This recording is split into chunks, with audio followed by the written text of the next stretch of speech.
من الأولى ولسوف يعطيك ربك فترضى ألم يجدك يتيما فآوى ووجدك ضالا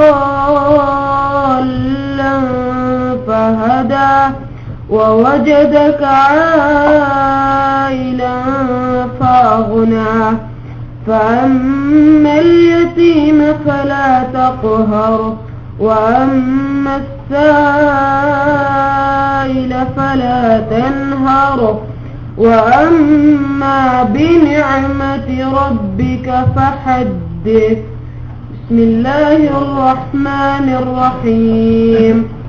ألم نشرح لك صدرك ووضعنا عنك وزرك الذي أنقض ظهرك ورفعنا لك ذكرك فإن مع العسر يسرا إن مع العسر يسرا فإذا فرغت فانصب وإلى ربك فارغب.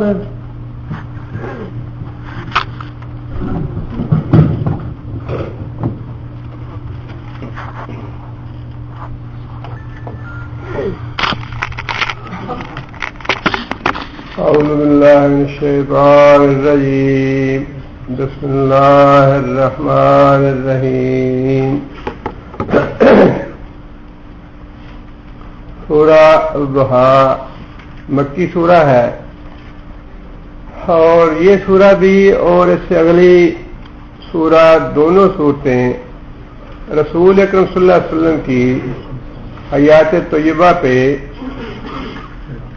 بہترین صورتیں ہیں جن میں نبی صلی اللہ علیہ وسلم کے حالات زندگی کے بارے میں اللہ تعالیٰ نے بعض باتیں ارشاد فرمائی ہیں. لیکن قرآن مجید چونکہ کوئی بھی بات بطور قصہ بیان نہیں کرتا بلکہ اس کا کوئی نہ کوئی مقصد ہے اور اس سے کوئی نہ کوئی اللہ تعالیٰ سبق دینا چاہتے ہیں یا تو رسول اکرم صلی اللہ علیہ وسلم کو یا امت کو یا پھر اس میں وارننگ ہے تنبیہ ہے مخالفین کے لیے کفار کے لیے اور مشرکین کے لیے. سورہ کا شان نزول یہ ہے کہ رسول اکرم صلی اللہ علیہ وسلم سے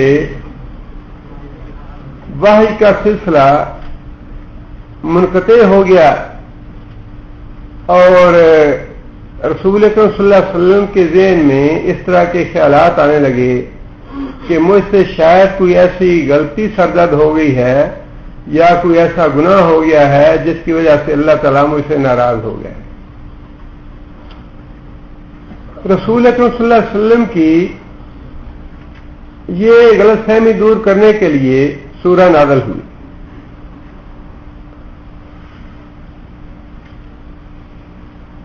اس طرح کے مواقع ایک سے زیادہ مرتبہ احادیث سے اور قرآن مجید کی آیات سے ثابت ہیں جنہیں فترۃ الوحی کہا جاتا ہے جس کا مطلب یہ ہے کہ وحی کا سلسلہ کچھ عرصے کے لیے کچھ دیر کے لیے منقطع ہو جانا.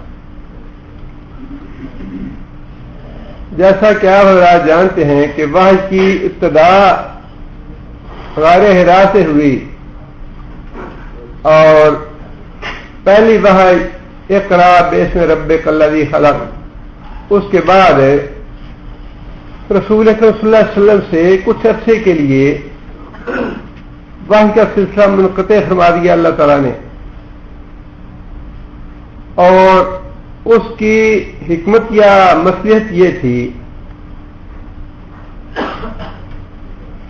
کہ وحی جو تھا یہ بذات خود ایک ایسا عمل تھا جو رسول اکرم صلی اللہ علیہ وسلم کے لیے بہت ہی سخت اور بڑا جان لیوا قسم کا عمل تھا وحی کا نازل ہونا.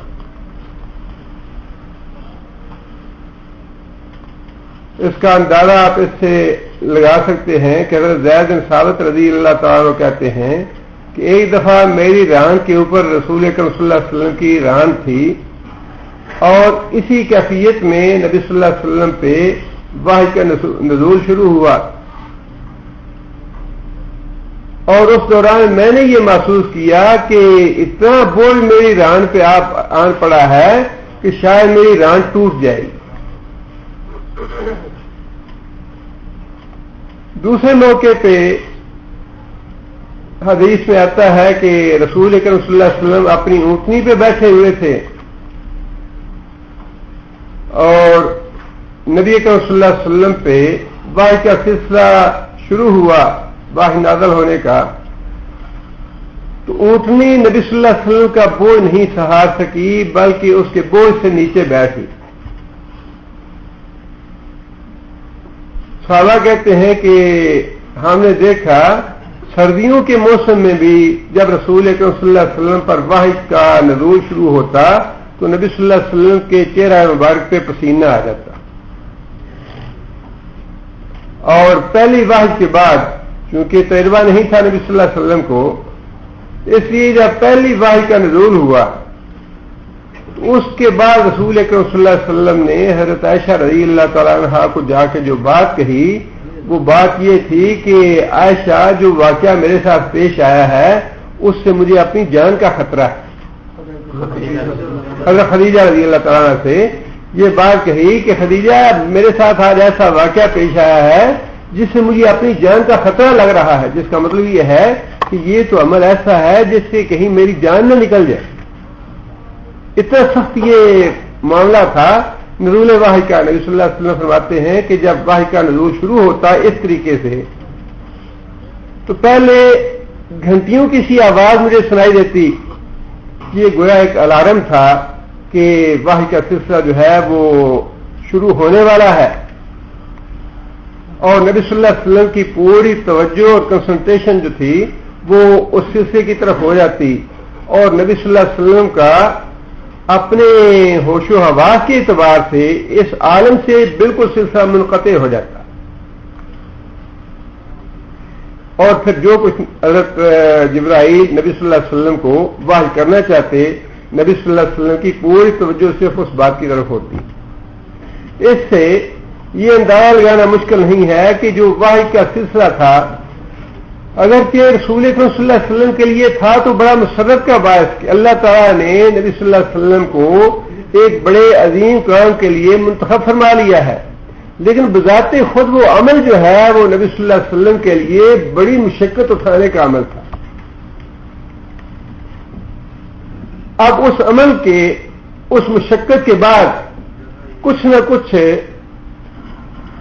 نبی صلی اللہ علیہ وسلم کو سکون اور آرام بہم پہنچانے کے لیے وقفے کی ضرورت تھی، اور کیونکہ ابتدا میں نبی صلی اللہ علیہ وسلم کو اس کی پوری تربیت نہیں تھی، پورا تجربہ نہیں تھا، اس لیے قدرتی طور پہ ابتدا میں نبی صلی اللہ علیہ وسلم کو اس کی مشقت اور سختی زیادہ محسوس ہوتی تھی۔ اس سختی اور مشقت کو کم کرنے کے لیے اللہ تعالیٰ نے مختلف مواقع پہ یا ابتدا میں کچھ دیر کے لیے وحی نازل ہوتی، اس کے بعد سلسلہ منقطع کر دیا جاتا، پھر وحی کا نزول شروع ہوتا، پھر اس کا سلسلہ منقطع کر دیا جاتا تاکہ نبی صلی اللہ علیہ وسلم کو کچھ سکون حاصل ہو جائے، کچھ آرام مل جائے، اور نبی صلی اللہ علیہ وسلم ذہنی طور پہ دوبارہ اس چیز کو وصول کرنے کے لیے ذہنی طور پہ آمادہ ہو۔ اس طرح کے واقعات، 2-3 واقعات احادیث میں بیان ہوئے ہیں۔ پہلا واقعہ تو وہی ہے کہ جب رسول اکرم صلی اللہ علیہ وسلم نے پہلی وحی کے بعد حضرت خدیجہ رضی اللہ تعالیٰ عنہا کو یہ بات بتائی آ کے، اور فرمایا کہ زملونی زملونی، کہ مجھے چادر اڑاؤ، مجھے چادر اڑاؤ، مجھے اپنی جان کا خطرہ ہے۔ اس کے بعد پھر کچھ دیر کے لیے سلسلہ منقطع ہو گیا، اور اس میں بھی رسول اکرم صلی اللہ علیہ وسلم پریشان ہو گیا کہ یہ سلسلہ جو شروع ہوا تھا یہ منقطع کیوں ہو گیا ہے، اور خود نبی صلی اللہ علیہ وسلم فرماتے ہیں کہ میں اتنا بعض اوقات بے چین ہو جاتا یا اتنا اضطراب اور پریشانی میرے دل میں پیدا ہو جاتی کہ میں یہ چاہتا کہ شاید اللہ ناراض ہو گیا ہے، میں کسی پہاڑ کے اوپر چڑھ کے اپنے آپ کو گرا دوں. اس طرح کی کیفیت میری ہو گئی یا ہو جاتی.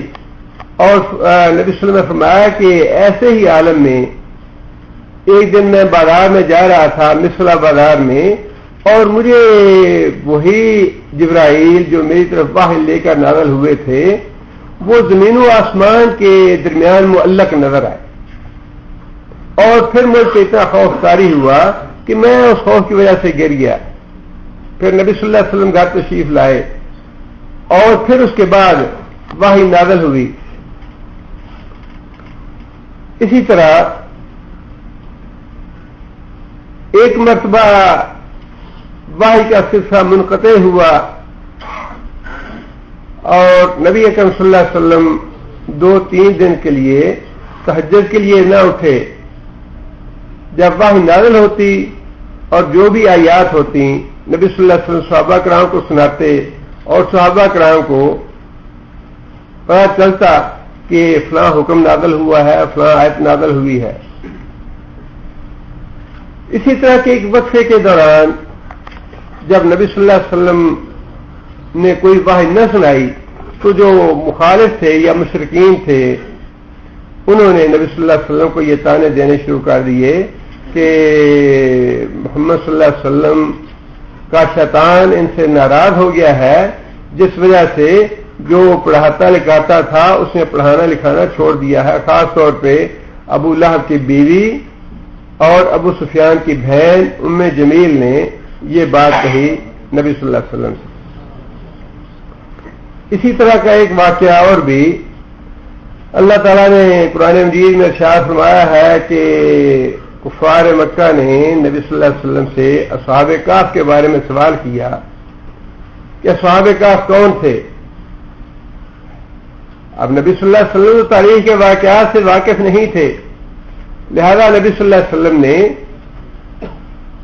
فرمایا کہ میں کل بتاؤں گا تمہیں. اب یہ قطعی طور پہ اللہ تعالیٰ کا نام لیے بغیر ایسی بات کہہ دینی اللہ تعالیٰ کو پسند نہ آئی. لہذا اگلے دن وحی نازل نہ ہوئی، حضرت جبرائیل تشریف نہیں لائے اور پھر نبی صلی اللہ علیہ وسلم کو اس بات کی پریشانی لاحق ہوئی کہ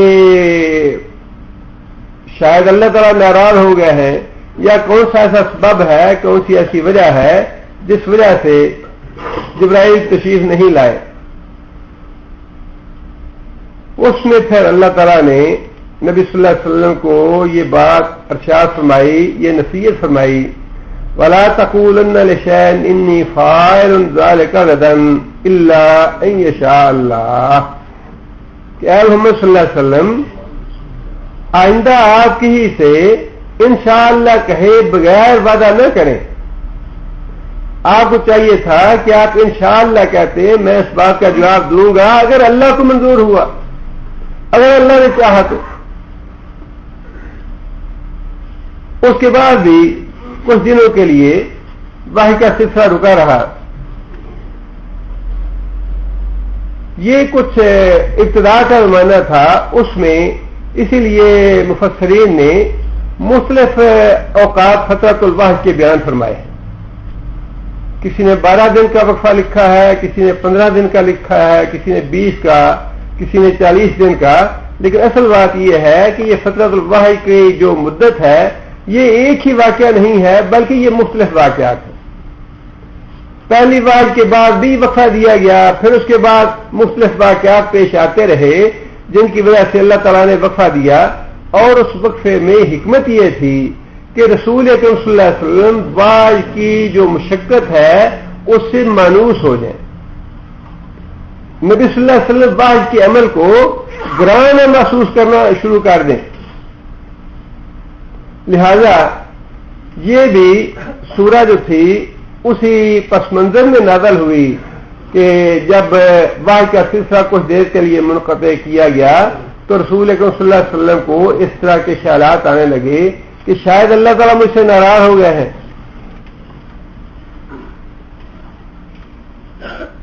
اس کے بعد جب اللہ تعالیٰ نے وحی کا سلسلہ شروع فرمایا تو پھر نبی صلی اللہ تعالیٰ نے اس بات سے بات شروع فرمائی، والضحیٰ قسم ہے چاشت کے وقت کی، یا قسم ہے دھوپ کی، واللیل اذا سجا اور رات کی جب وہ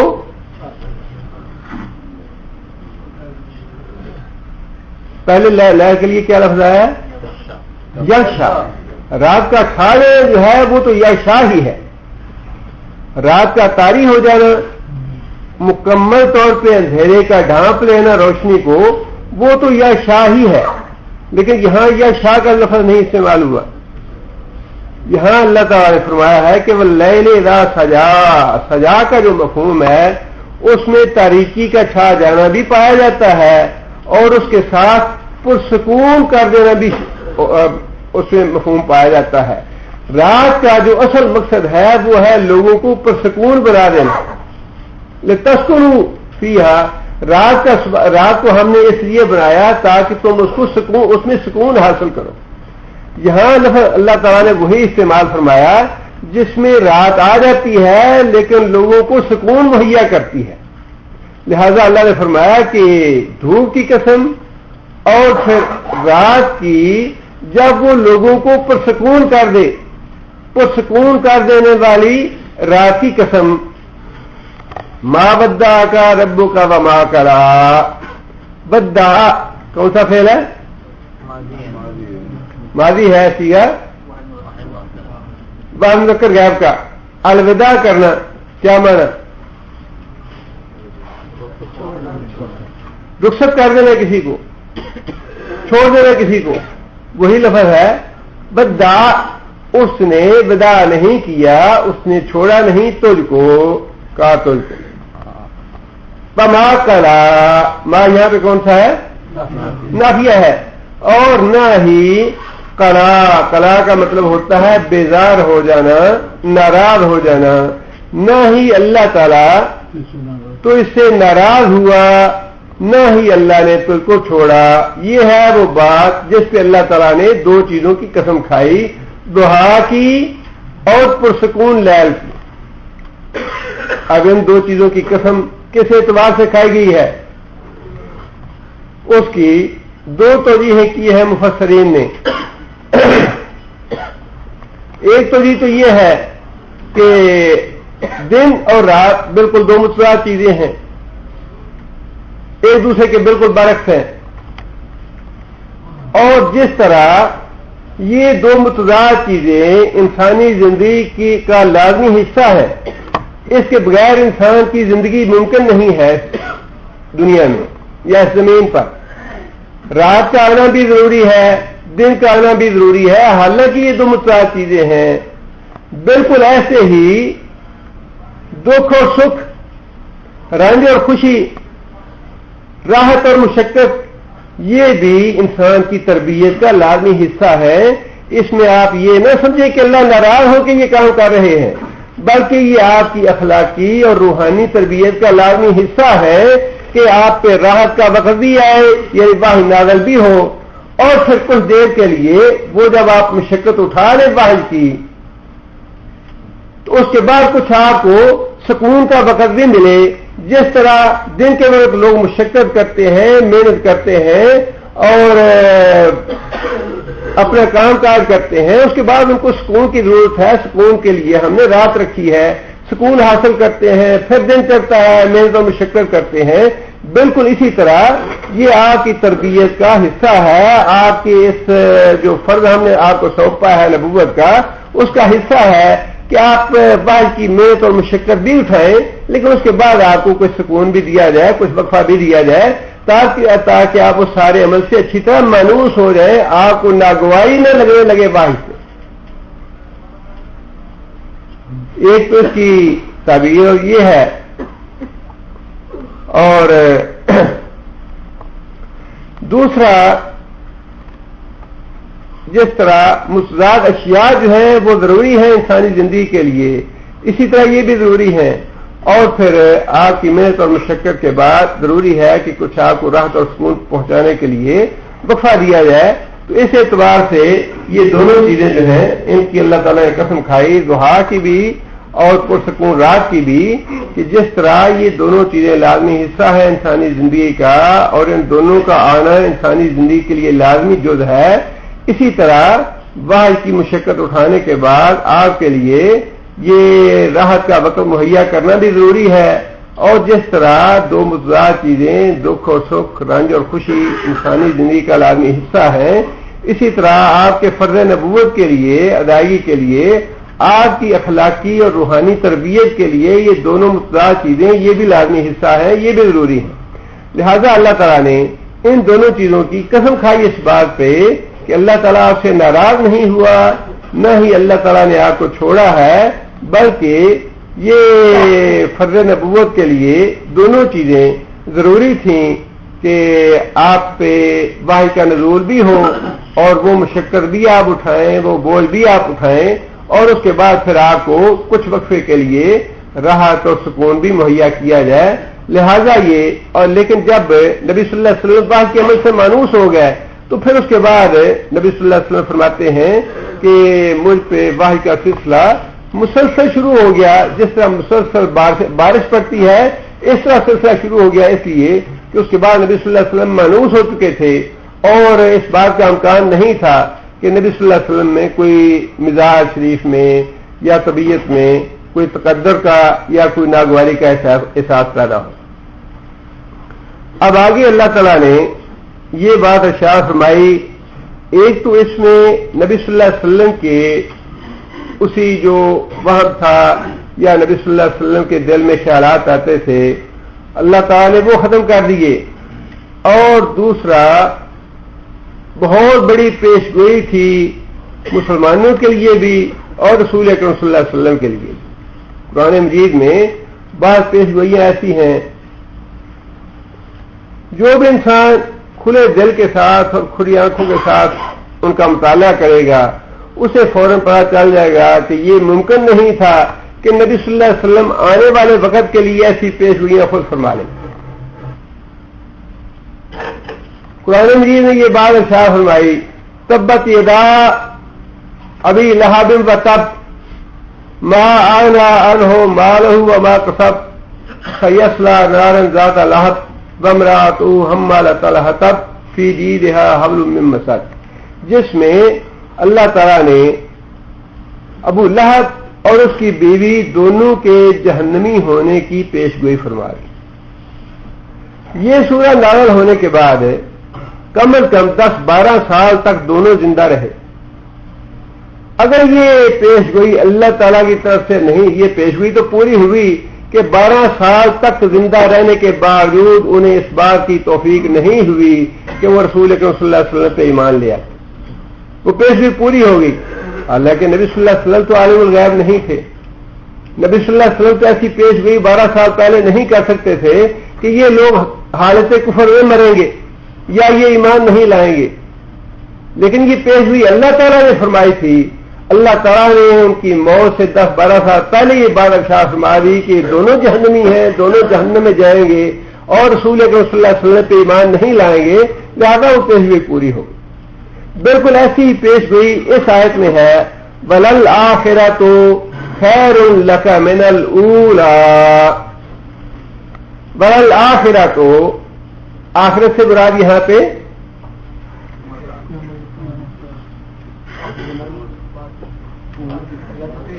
جی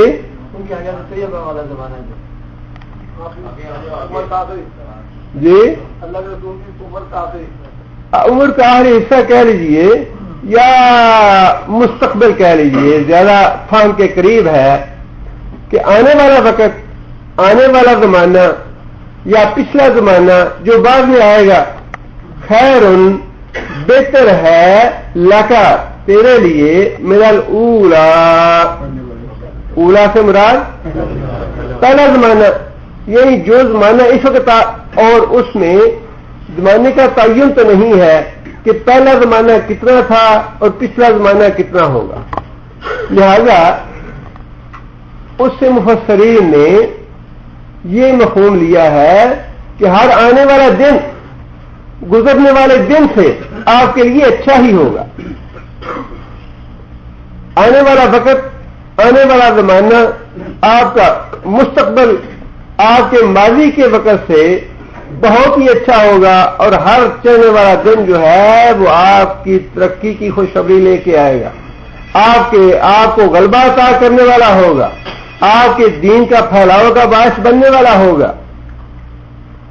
یہ بہت بڑی پیش گوئی اللہ تعالیٰ نے اس وقت فرمائی جب خود رسول اکرم صلی اللہ علیہ وسلم کا ایسی بات سوچنا بھی ممکن نہیں تھا. اللہ تعالیٰ نے پیش گوئی فرما دی، اور نبی صلی اللہ علیہ وسلم بھی اور مومن لوگ بھی اس پہ ایمان لے آئے. لیکن اس وقت صورتحال یہ تھی کہ جو بھی مسلمان ایمان لاتا اس پہ گویا موت کے دروازے کھل جاتے، ہر طرح کے مظالم اور ہر طرح کے مصائب کے دروازے کھل جاتے اس کے لیے. اور کافروں کو کسی طرح بھی یہ بات گوارا نہیں تھی کہ کوئی ایک آدمی بھی دائرہ اسلام میں داخل. اس وقت اللہ تعالیٰ نے یہ بات ارشاد فرمائی کہ آنے والا وقت جو ہے، آپ کا مستقبل جو ہے وہ آپ کے پہلے زمانے سے بہت ہی اچھا ہوگا. اب اس میں جہاں تک دنیا کا، اور اس میں بھی کیونکہ دنیا کا اللہ تعالیٰ نے تو یہ نہیں فرمایا کہ یہ آیت جو ہے نبی صلی اللہ علیہ وسلم کے لیے مال دنیا کے حوالے سے کہی گئی ہے، آخرت کے حوالے سے بھی ہے. اس میں دنیا بھی ہے نبی صلی اللہ علیہ وسلم کی اور آخرت بھی ہے نبی صلی اللہ علیہ وسلم کی. دنیا کے اعتبار سے اگر آپ دیکھیں تو مکہ کی چھوٹی سی بستی میں رسول اکرم صلی اللہ علیہ وسلم کی ایک ذات مبارک تھی جس سے دین کا اور توحید کا اللہ تعالیٰ نے ابتدا فرمائی، کام لینا چاہا. حضرت عائشہ، حضرت خدیجہ رضی اللہ تعالیٰ ایمان لائے سب سے پہلے، حضرت ابوبکر صدیق رضی اللہ تعالیٰ ایمان لائے، حضرت علی ایمان لائے، اور آپ کے غلام حضرت زید رضی اللہ تعالیٰ غلام ایمان لائے. 4 آدمی تھے جو نبی صلی اللہ علیہ وسلم کی دعوت پہ ابتداءً مسلمان ہوئے. لیکن کتنے ہی مظالم تھے یا کتنے ہی سختیاں تھیں، کتنے ہی مصائب و آلام تھے جن میں رسول اکرم صلی اللہ علیہ وسلم کی دعوت جیسے جیسے پہنچ دی گئی لوگوں کی تعداد میں اضافہ ہونا شروع ہو گیا، حتیٰ کہ مدینہ پہنچنے سے پہلے مفسرین نے اور سیرت نگاروں نے 300 کی تعداد لکھی ہے کہ 200 اور 300 کے درمیان تعداد مسلمانوں کی پہنچ گئی تھی. لیکن جب مدینہ منورہ نبی صلی اللہ علیہ وسلم پہنچ گئے تو وہاں پھر ایک نیا دور شروع ہو گیا اسلام کا. کسی حد تک مسلمانوں کو، لوگوں کو آزادی تھی دائرہ اسلام میں داخل ہونے کی. جنگ بدر کے موقع پہ 313 آدمی تھے اور غزوہ احد پہ 1000 تھا، لیکن ان میں سے 300 منافق الگ ہو گئے. لیکن پھر بھی دگنی تعداد تھی مسلمانوں کی جو پورے مخلص اور سچے اور پکے مسلمان تھے. اور پھر اس کے بعد جب غزوہ احزاب ہوا تو پھر اس پہ اور بھی اضافہ ہو گیا، 3000 کے قریب مسلمان تھے. اور جب مکہ فتح ہوا لوگوں کی تعداد 10,000 کے قریب پہنچ گئی. اور جب نبی صلی اللہ علیہ وسلم نے حج مبارک ادا کیا 1 لاکھ سے زیادہ تعداد ہوگی مسلمانوں کی. آپ اندازہ فرمائیے کہ کس طرح وہ جو پیش گوئی اللہ تعالیٰ نے فرمائی تھی ایک ایک دن کے اعتبار سے کس طرح درست ثابت ہوئی کہ جو بھی گزرنے والا دن تھا اس کے مقابلے میں آنے والا دن رسول اکرم صلی اللہ علیہ وسلم کے لیے بہت ہی اچھا اور بہت ہی خیر و برکت والا تھا. اور پھر اسی طرح نہ صرف یہ دنیا بلکہ اگر اس کا آخرت ہی معنی لے لیا جائے، اگر یہاں پہ آخرت کا معنی آخرت ہی لے لیا جائے تب بھی وہ درست ہے کہ اے محمد صلی اللہ علیہ وسلم، اللہ تعالیٰ نے جو عزت اور وقار اور فضیلت اور بزرگی اس دنیا میں آپ کو دی آخرت میں اللہ تعالیٰ جو آپ کو فضیلت عطا فرمائیں گے، جو اجر و ثواب عطا فرمائیں گے، جو بزرگی آپ کو عطا فرمائیں گے، وہ اس دنیا کے مقابلے میں کہیں زیادہ بڑھ کے ہوگی. دنیا کے اعتبار سے بھی وہ پیش ہوئی الحمدللہ درست ثابت ہوئی، اور ہر آنے والا دن جو تھا وہ دین اسلام کے لیے ترقی کا دن ثابت ہوا. اور پھر اگر اس کو آخرت کے لیے لیا جائے تو اس اعتبار سے بھی آخرت جو ہے اس میں رسول اکرم صلی اللہ علیہ وسلم کی فضیلت اور اجر و ثواب اور عظمت جو ہے وہ دنیا کے مقابلے میں کہیں زیادہ ہوگا. اس کے بعد پھر اگلی بات اللہ تعالیٰ نے یہ ارشاد فرمائی، وَلَسَوْفَ يُؤْتِيكَ رَبُّكَ فَتَرْضَىٰ. وَلَسَوْفَ يُؤْتِيكَ کون سا فعل ہے؟ مضارع ہے، صیغہ پس ذکر غیر کا. اے محمد صلی اللہ علیہ وسلم، ان قریب تجھے دے گا ربوں کا تیرا رب، فترضیٰ، اور تو خوش ہو جائے گا اس سے. اتنا اللہ تعالیٰ تجھے دیں گے، اتنا دیں گے کہ آپ اس سے بہت ہی راضی ہو جائیں گے. نبی صلی اللہ علیہ وسلم کو اس دنیا میں سب سے زیادہ محبوب اور مرغوب چیز کون سی تھی؟ دین کی اشاعت. جو نبی صلی اللہ علیہ وسلم کا فرض تھا، جس بات کے لیے اللہ تعالیٰ نے نبی صلی اللہ علیہ وسلم کو مقبول فرمایا، جو ذمہ داری دی نبی صلی اللہ علیہ وسلم کو، وہی سب سے بات نبی صلی اللہ علیہ وسلم کو زیادہ محبوب اور مرغوب تھی. اور اللہ تعالیٰ نے وہی چیز نبی صلی اللہ علیہ وسلم کی حیات طیبہ میں اس طریقے سے نبی صلی اللہ علیہ وسلم کو عطا فرمائی، اس طریقے سے نبی صلی اللہ علیہ وسلم کو عطا فرمائی کہ رخصت ہونے سے پہلے مرض الموت میں رسول اکرم صلی اللہ علیہ وسلم مسجد میں خود تو تشریف نہیں لے جا سکے، طبیعت چاہی جانے کو اور اٹھے، لیکن ہمت نہ ہوئی جانے کی. پردہ سرکایا اور جب دیکھا صحابہ کرام کو کس طریقے سے ماشاءاللہ نماز میں مصروف ہے، اللہ کے آگے سجدہ ریز ہے، اور کس طرح مسجد بھری ہوئی ہے، تو نبی صلی اللہ علیہ وسلم کا چہرہ مسرت سے دمک اٹھا. نبی صلی اللہ علیہ وسلم خوش ہو گئے کہ جس منصب کے لیے، جس کام کے لیے، جس فرض کے لیے اللہ تعالیٰ نے مجھے مبعوث فرمایا تھا، اس دنیا میں بھیجا تھا، وہ الحمدللہ پورا ہو گیا. نبی صلی اللہ علیہ وسلم کی حیات طیبہ میں ہی وہی مکہ جہاں پہ اسلام لانے کی اجازت نہیں تھی، جہاں پہ مصائب و اعلان کے پہاڑ توڑے جاتے تھے، وہ سارے کا سارا ایک مکہ نہیں بلکہ پورے کا پورا عالم عرب جو ہے وہ رسول اکرم صلی اللہ علیہ وسلم کے سامنے سرنگوں ہو گیا. نبی صلی اللہ علیہ وسلم کی زندگی میں اپنی حیات طیبہ میں نبی صلی اللہ علیہ وسلم نے یہ بات ارشاد فرما دی کہ یہودیوں کو جزیرۃ العرب سے نکال باہر کرو، کوئی یہودی جزیرۃ العرب میں باقی نہ رہے. اس کا مطلب یہ ہے کہ اسلام کو اس وقت اتنی قوت اور طاقت حاصل ہو چکی تھی کہ نبی صلی اللہ علیہ وسلم نے اس بات کا حکم ارشاد فرمایا اپنی وفات سے پہلے کہ جزیرۃ العرب میں کوئی بھی یہودی باقی نہیں رہنا چاہیے.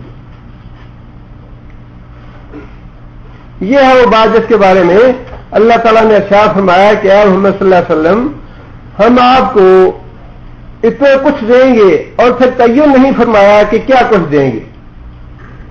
اتنا کچھ دیں گے کہ تم راضی ہو جاؤ گے، تم خوش ہو جاؤ گے. اور وہ بات صرف دنیا کے لیے نہیں ہے بلکہ آخرت کے لیے بھی ہے. آخرت میں رسول اکرم صلی اللہ علیہ وسلم کو جتنی بزرگی اور جتنی عظمت دی جائے گی اس کا کوئی اندازہ نہیں لگا سکتا. بے شمار احادیث ہیں.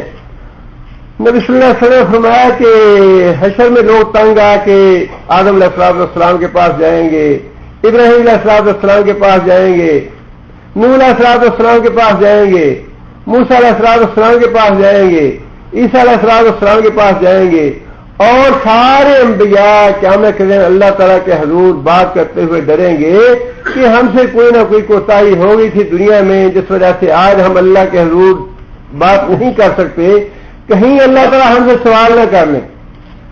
اور پھر نبی صلی اللہ علیہ وسلم یہ بات خود ارشاد فرمائیں گے کہ ہاں آج میں اس کا اہل ہوں کہ اللہ کے حضور سفارش کروں. میں ہی آج اس بات کے اہل ہوں کہ میں اللہ کے حضور آپ لوگوں کی سفارش کروں. اور پھر نبی صلی اللہ علیہ وسلم ہی سجدے میں گریں گے اتنا عرصہ جتنا اللہ بہتر جانتے ہیں، اور پھر اللہ تعالیٰ کا غصہ ٹھنڈا ہوگا۔ اس کے بعد اللہ تعالیٰ فرمائیں گے کہ یا محمد صلی اللہ علیہ وسلم آپ سارے اٹھائیے، آپ بات کریں گے اور آپ کی بات سنی جائے گی۔ نبی صلی اللہ علیہ وسلم نے یہی بات ارشاد فرمائی کہ قیامت کے دن سب سے پہلے سفارش کرنے والا میں ہوں گا، اور سب سے پہلے میں ہی ہوں گا جس کی سفارش اللہ تعالیٰ کے ہاں قبول کی جائے گی۔ فرمایا کہ جب اللہ تعالیٰ لوگوں کو اٹھائیں گے اس وقت بھی سب سے پہلے میری قبر کو شک کیا جائے گا، میں اپنی قبر سے اٹھوں گا، اور مجھ سے پہلے صرف ایک موسیٰ علیہ الصلوۃ والسلام ہوں گے جو اللہ تعالیٰ کا استحام میں کھڑے ہوں۔ اور فرمایا کہ میں نہیں جانتا کہ شاید وہ بھی اس لیے کہ دنیا میں جو ایک جھلک دیکھ چکے تھے اس وجہ سے اللہ تعالیٰ نے پہلے ان کو مجھ سے اٹھا دیا، ورنہ سب سے پہلے میری قبر شک کی جائے گی۔ فرمایا کہ ہر نبی کے ہاتھ میں ایک جھنڈا ہوگا اور سب سے اونچا جھنڈا میرا ہوگا۔ فرمایا کہ اللہ تعالیٰ کے دائیں ہاتھ نور کے منبر ہوں گے جن پہ انبیاء بیٹھے ہوں گے، اور سب سے اعلیٰ، سب سے افضل، سب سے اونچا منبر میرا ہوگا۔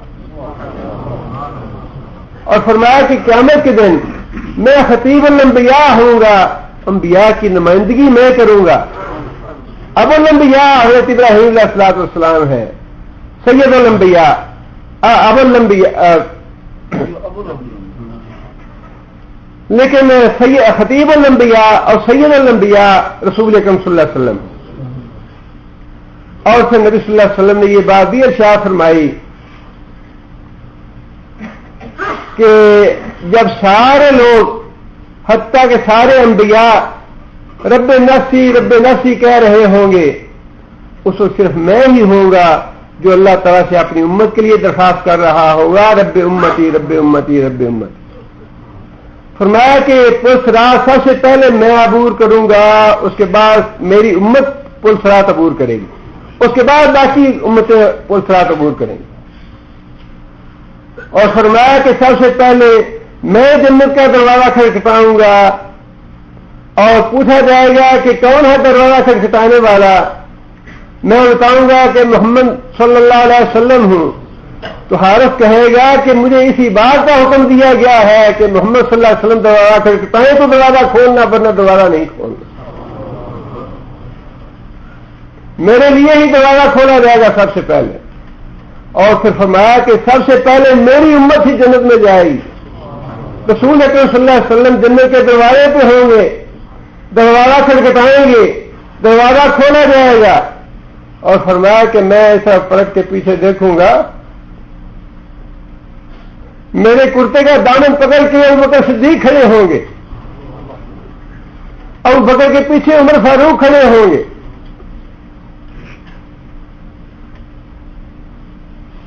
اور فرمایا کہ میری امت کے 70,000 آدمی بلا حساب کتاب میرے ساتھ جنت میں داخل ہوں گے۔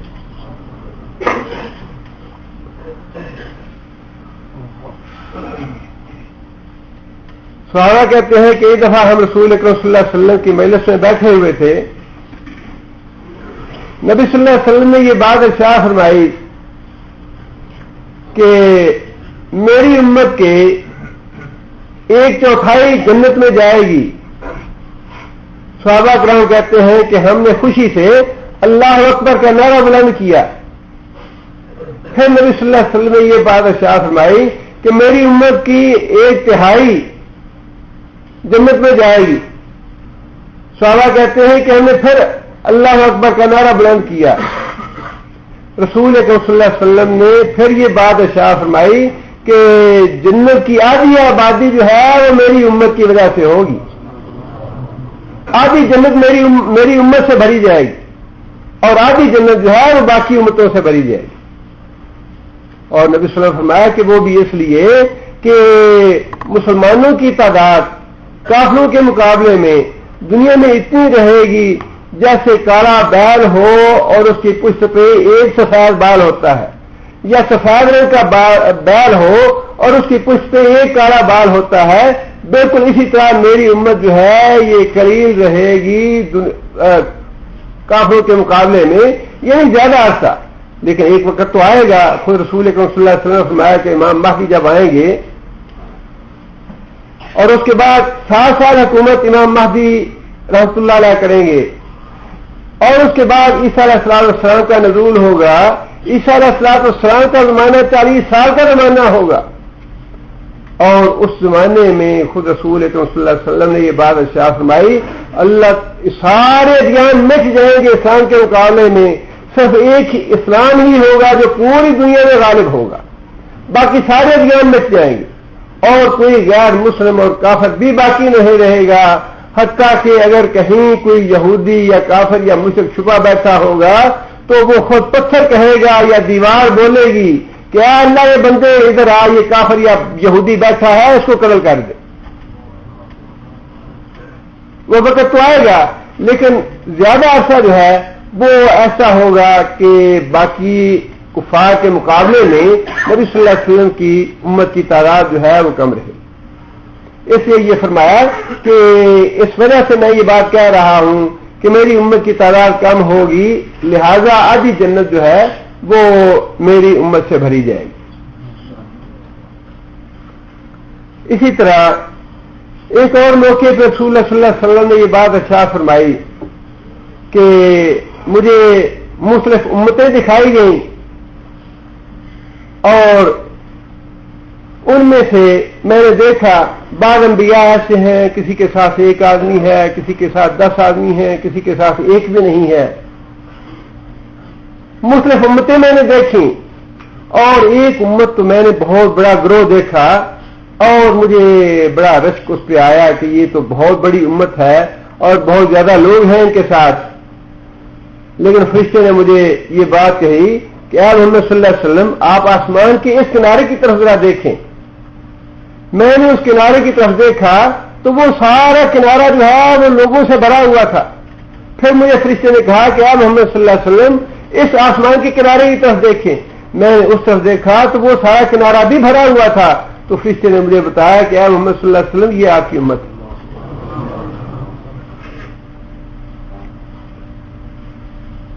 ایک حدیث میں صحابی کہتے ہیں کہ رسول اکرم صلی اللہ علیہ وسلم تشریف فرما تھے اور نبی صلی اللہ علیہ وسلم نے یہ آیت پڑھی حضرت ابراہیم سورہ ابراہیم کی، فمن تبعنی فإنہ منی ومن عصانی فإنک غفور رحیم. اور اس کے بعد نبی صلی اللہ علیہ وسلم نے یہ آیت تلاوت فرمائی، ان تعذبہم فإنہم عبادک وإن تغفر لہم انک انت العزیز الحکیم. نبی صلی اللہ علیہ وسلم نے یہ آیتیں پڑھی اور نبی صلی اللہ علیہ وسلم نے اپنے ہاتھ مبارک ایسے پھیلا دیے اور نبی صلی اللہ علیہ وسلم رونے لگے. نبی صلی اللہ علیہ وسلم کے آنسو بہنے لگے اور نبی صلی اللہ علیہ وسلم فرمایا کہ رب امتی رب امتی رب امتی. اللہ تعالیٰ سے اپنی امت کے لیے کی مغفرت کے لیے دعا کی. اللہ تعالیٰ نے جناب جبریل کو بھیجا کہ اے جبرائیل جاؤ اور جا کے محمد صلی اللہ علیہ وسلم سے پوچھو وہ کیوں روتے ہیں. اور حدیث میں الفاظ یہی ہے کہ حالانکہ اللہ تعالیٰ تو خوب جانتے تھے کہ میں کیوں رو رہا، لیکن یہ اللہ تعالیٰ کا نبی صلی اللہ علیہ وسلم کے ساتھ ایسا تعلق ہے جس کے بارے میں انسان تصور ہی کر سکتا ہے، الفاظ نہیں ہے بیان کرنے کے لیے کہ اللہ تعالیٰ جانتے ہوئے بھی یہ جبرائیل کو بھیجے کہ جا کے پوچھ کے آؤ کہ میرا نبی اپنی زبان سے کیا بات کہنا چاہتا ہے. جبرائیل آئے اور آ کے پوچھا محمد صلی اللہ علیہ وسلم اللہ پوچھتے ہیں کہ آپ کیوں رو رہے ہیں. نبی صلی اللہ علیہ وسلم فرمایا کہ میں اس لیے رو رہا ہوں کہ میری امت کی مغفرت کر دی جائے، اللہ تعالیٰ میری امت کو معاف فرما دے. حضرت جبرائیل جا کے اللہ تعالیٰ کو بتائیں گے کہ یا اللہ رسول اکرم صلی اللہ علیہ وسلم اپنی امت کی مغفرت کے لیے رو رہے ہیں. اللہ تعالیٰ نے فرمایا کہ جبرائیل جاؤ جا کے محمد صلی اللہ علیہ وسلم کو یہ پیغام دے دو کہ اے محمد صلی اللہ علیہ وسلم آپ کی امت کے مقابلے میں ہم آپ کو رنجیدہ اور غمزدہ نہیں کریں گے، آپ کو راضی کر دیں گے. اور ایک حدیث میں الفاظ آئے ہیں، یہ مولانا مفتی شفیع صاحب نے اپنی معرف القرآن میں لکھے ہیں واللہ عالم بالصواب، کہ نبی صلی اللہ علیہ وسلم نے جب یہ آیت پڑھی تو نبی صلی اللہ علیہ وسلم نے یہ بات ارشاد فرمائی کہ اچھا میں تو پھر اس وقت تک راضی نہیں ہوں گا جب تک میرا ایک امتی بھی جہنم میں رہے گا میں راضی نہیں ہوں گا.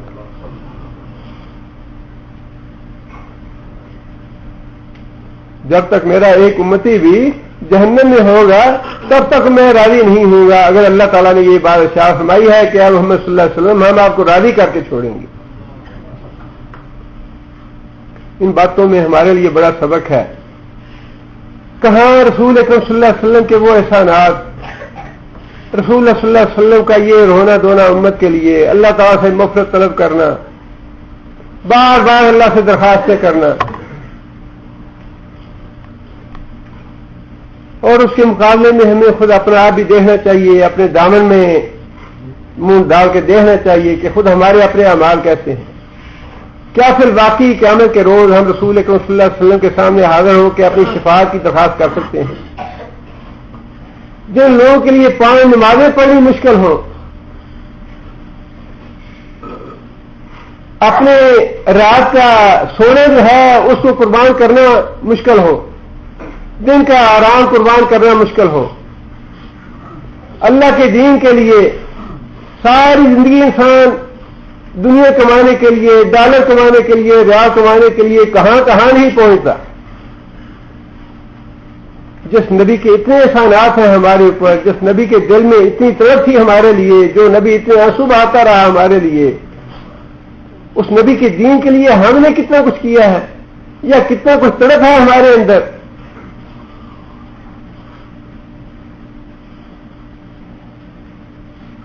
اللہ فرماتے ہیں کہ آگے پھر اللہ تعالیٰ نے یہ باتیں تو اللہ تعالیٰ نے نبی صلی اللہ علیہ وسلم کی جو غلط فہمی تھی یا جو نبی صلی اللہ علیہ وسلم کے دل میں خیالات آتے تھے انہیں دور کرنے کے لیے ارشاد فرمائیں. اور آگے پھر اللہ تعالیٰ نے بعض احسانات کا نام لے کے بھی تذکرہ فرمایا. اور احسانات تو ہیں ہی، بہت سے احسانات ہیں، اور ان کا اعتراف خود رسول اکرم صلی اللہ علیہ وسلم نے بھی کیا کہ اللہ تعالیٰ نے بنو اسماعیل میں سے کنانا کو منتخب کیا، کنانا میں سے قریش کو منتخب کیا، قریش میں سے بنو ہاشم کو منتخب کیا، اور بنو ہاشم سے اللہ تعالیٰ نے مجھ پہ احسان کیا کہ مجھے اللہ نے منتخب فرمایا نبوت کے لیے. بہت سے احسانات تھے، لیکن اللہ تعالیٰ نے بعض احسانات کا یہاں تذکرہ فرمایا ہے. ان باتوں سے یا ان صورتوں سے ہمیں یہ بات نہیں سمجھنی چاہیے کہ یہ نبی صلی اللہ علیہ وسلم کے لیے معاملہ خاص ہے نبوت کا کے ساتھ، لیکن ہم میں سے کون سا ایسا آدمی ہے جس پہ اللہ تعالیٰ کی ہزاروں نہیں کروڑوں کے حساب سے نعمتیں. یہ باتیں ساتھ ساتھ ہمیں تقابل کرنا چاہیے. اس میں نبی صلی اللہ علیہ وسلم کی تسکین کی باتیں بھی ہیں، لیکن امت کی تعلیم کی باتیں بھی ہیں. بے شمار نعمتیں ہمارے اوپر بھی ہیں، اور جن باتوں کا تقاضا اللہ تعالیٰ نے ان نعمتوں کے حوالے سے اپنے نبی سے فرمایا ہے کہ اے نبی جب ہم نے تمہارے اوپر نعمتیں یہ عطا کی ہیں، تمہیں نازل کی ہیں تمہارے اوپر، تو پھر تمہیں ان نعمتوں کا شکر ادا کرنے کے لیے یہ کام کرنے چاہیے. اگر اللہ تعالیٰ اپنے نبی سے اس بات کا تقاضا کرتا ہے تو اللہ نے جو نعمتیں ہمارے اوپر نازل کی ہیں، جو نعمتیں اللہ تعالیٰ نے ہمیں دے رکھی ہیں، ان کا کوئی تقاضا نہیں ہے.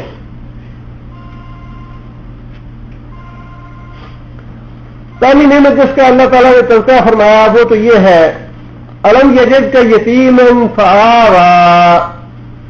اے محمد صلی اللہ علیہ وسلم کیا یہ حقیقت نہیں کہ آپ یتیم تھے؟ الم یجد کا کیا نہیں پایا تجھ کو اللہ تعالیٰ نے یتیم فآویٰ، اور پھر آپ کو ٹھکانہ مہیا کیا. اور یہ ساری باتیں کفار کے لیے بھی ایک وارننگ کی حیثیت رکھتی ہیں کہ دیکھو جس کی تم دشمنی کر رہے ہو کس طرح ہم نے تمہارے مقابلے میں اسے ایک یتیم اور بے سہارا بچے کی حیثیت سے پیش کیا، لیکن پھر کس طرح سے ہم نے اس کی سرپرستی کی، کس طرح ہم نے اس کو طاقت اور غلبہ عطا کیا. یہ ہماری نصرت کے بغیر ممکن نہیں تھا. اتنی عقل نہیں آتی تمہیں؟ اتنا تو سوچ نہیں سکتے کہ ایک یتیم بچے، جو یتیم بچہ پیدا ہوا جس کی پیدائش سے پہلے ہی باپ فوت ہو چکا تھا، والدہ زندہ تھی، والدہ بھی 6 سال کے بعد فوت ہو گئی، اس کے بعد دادا اس کا سرپرست بنا، 2 سال تک دادا سرپرست رہا، دادا بھی فوت ہو گیا، اور اس کے بعد اس کا چچا سرپرست بنا اس کا، اور چچا نے سرپرستی کی، اس کی خوب سرپرستی کی، لیکن اس میں بھی کتنی اللہ کی حکمت تھی کہ اللہ تعالیٰ نے کافر چچا سے سرپرستی کا کام لیا، بہت کام لیا کافر چچا سے، ایمان کی وجہ سے نہیں بلکہ اپنے جو کنبے اور قبیلے کا تعلق تھا، جو قرابت داری تھی، جو بنو ہاشم ہونے کا تعلق تھا، اس تعلق کے حوالے سے اللہ تعالیٰ نے کام لیا۔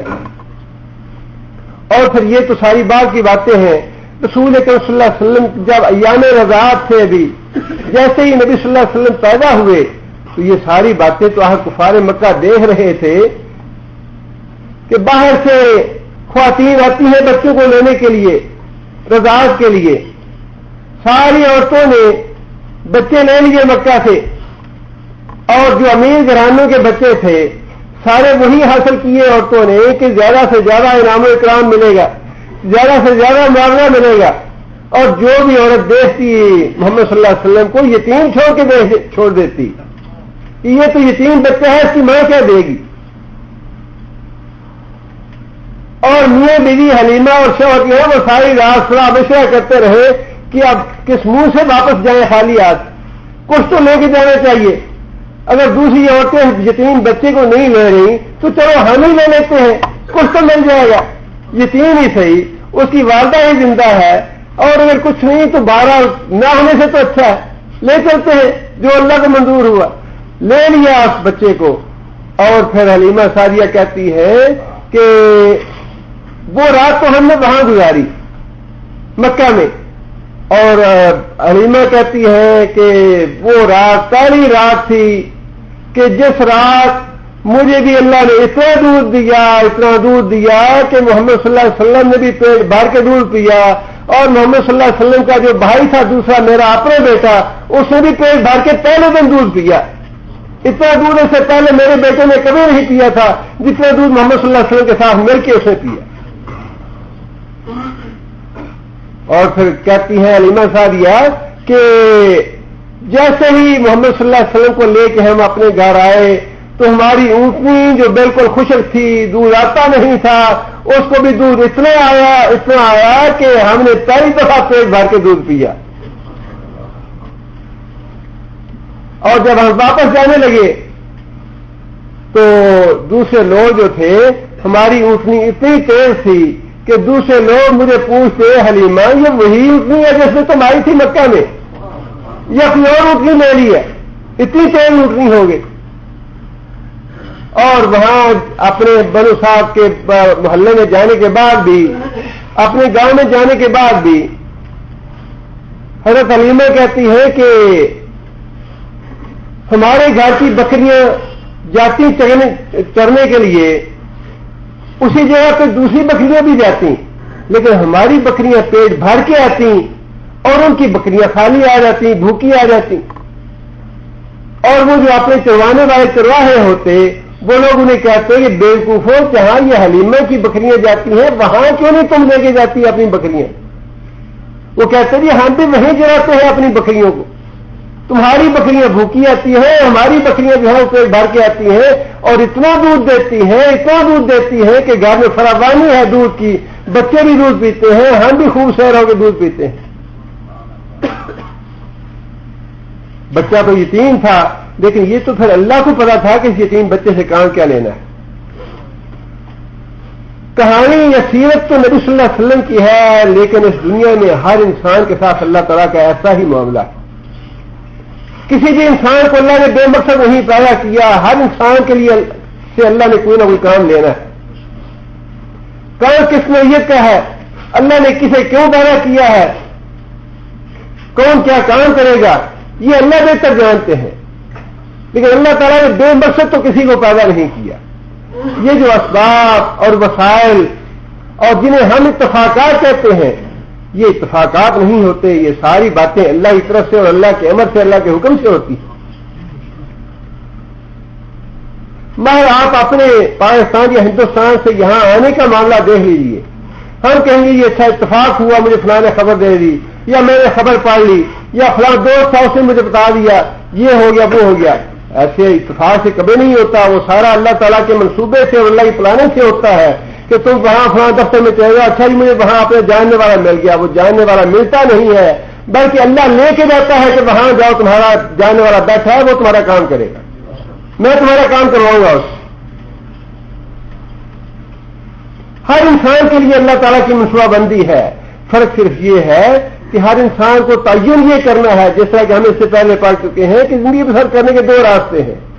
ہم نے دو راستے ہم نے تمہیں دکھائے ہیں, اللہ فجور رہا اور تقوا رہا, دونوں راستے ہیں تمہارے پاس. نیت کرو تم جس راستے پہ جانا چاہو. اگر تقوی کے راستے پہ جانا چاہتے ہو نیت کر لو, اسباب ہم خود پیدا کریں گے تمہارے لیے.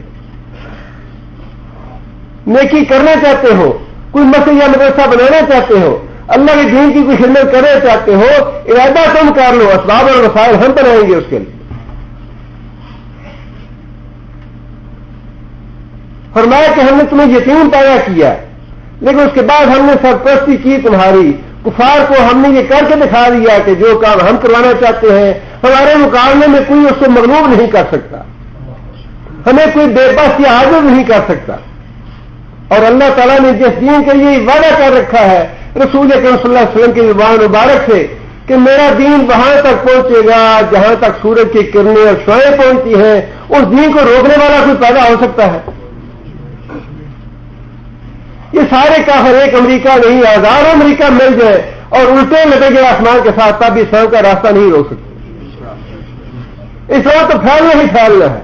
پہلے روز سے اللہ نے فرما دیا کہ آنے والا وقت جو ہے اے نبی تیرے دین کے لیے, تیرے لیے وہ پہلے وقت سے کہیں بہتر ہوگا. جیسے جیسے زمانہ گزرتا جائے گا یہ دین سے پھیلتا جائے گا, اس کو ترقی ہوگی, اس میں اضافہ ہوگا. یہ قیامت تک کے لیے ہے آیت. کیا محمد صلی اللہ علیہ وسلم جو گزرنے والا وقت ہے, آنے والا وقت جو ہے وہ تیرے لیے کہیں اس سے اچھا وقت ہوگا.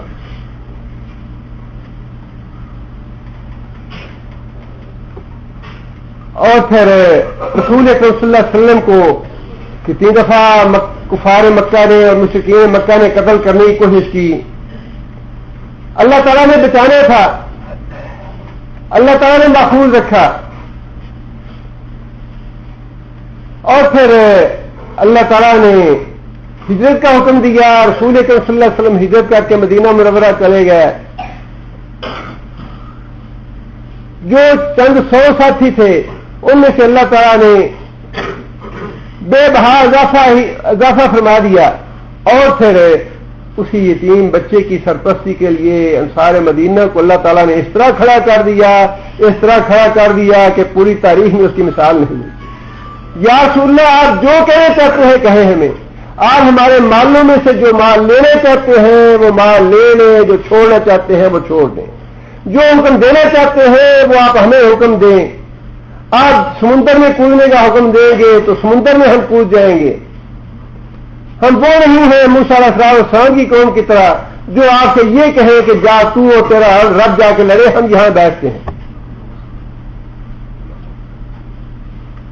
انصار مدینہ نے اسی لیے تو رسول اکرم صلی اللہ علیہ وسلم فرمایا نا کہ انصار مدینہ جو ہے وہ میرا جگر گوشہ ہے.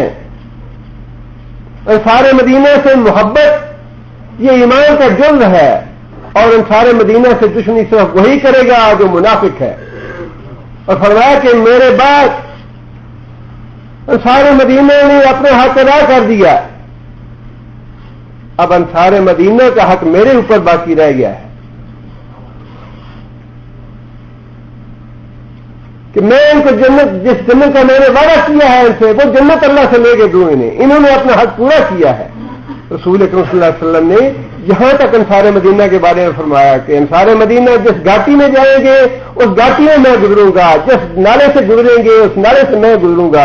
اب میرا مرنا اور جینا ان لوگوں کے ساتھ ہے, اس لیے کہ انہوں نے نبی اکرم صلی اللہ علیہ وسلم کی رفاقت اور نبی صلی اللہ علیہ وسلم کی سرپرستی کا فی الواقعی حق ادا کیا تھا. پڑھا دینے والا بھی تو اتنا ہی مجرم ہوتا ہے جتنا خود مجرم ہے. دوسروں کی نگاہ میں آج بھی یہی قانون ہے.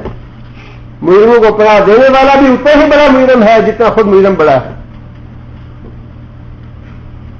اور انصار مدینہ کو لکھا کفار مکہ نے کہ تم نے ہمارے مجرم کو پناہ دی ہے، ہمارے دہشت گردوں کو تم نے پناہ دی ہے، اگر تم انہیں نہیں نکالو گے تو ہم تمہارے اوپر چڑھائی کریں گے، تمہارے بچوں کو غلام بنائیں گے، تمہاری عورتوں کو لونڈیاں بنائیں گے اور تمہارے جنگجوؤں کو ذبح کر دیں گے، ورنہ اس کو نکالو یہاں سے، اس کو پناہ مت دو. وہ تو حوصلہ انصار مدینہ کا ہی تھا کہ انہوں نے کہا کہ جو کرنا چاہتے ہو کر لو، ہم نے جو فیصلہ کیا ہے اس فیصلے سے واپس نہیں پلٹیں گے.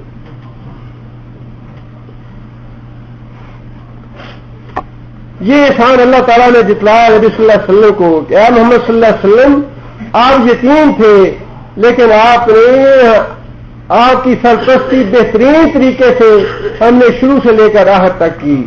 اس کے بعد فرمایا کہ وَوَجَدَكَ کا ضَالًّا فَهَدَىٰ. اے محمد صلی اللہ علیہ وسلم،